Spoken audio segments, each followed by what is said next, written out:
Hello, I'm Mike from musicradiocreative.com. In this video, I'll show you how to make Adobe Audition look like Audacity.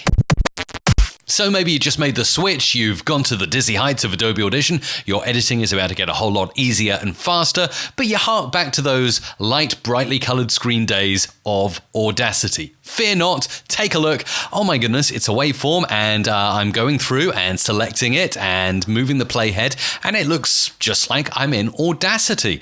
I've even full screened my waveform by hitting this key, which is next to the Z, or the Z if you prefer, on the other side of the pond. And look, even the parts around the waveform are a little bit lighter and brighter. So how did I do it? Well, it's pretty straightforward. In Adobe Audition, up here in the Mac menu, Preferences, or under Edit if you're on a PC, you can go to the Appearance tab right here and change all of the colors for your editing. So waveform foreground should be this color here, which is a hex color, 3232C8. And then you want to change your waveform background to COCOCO. You also want to go through and change waveform selection to EBF2FF.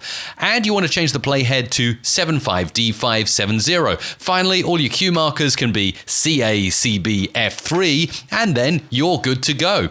Finally, how do you get the light bright look around the waveform? When you go into General, this General tab here, and you turn the brightness up to lighter as opposed to being darker. See, that's the dark Adobe Audition look, and this is the bright Audacity style look. I'm curious, can you go any higher? Can you go 100%? No, 50% is the highest you can go. So once you've set that all up in Appearance, you can save it as a preset, and you can call it Audacity. There we go. And now I can quickly skip between Audacity and the default look, default Adobe Audition, or harking back to the old days of Audacity, there it is in the click of a finger.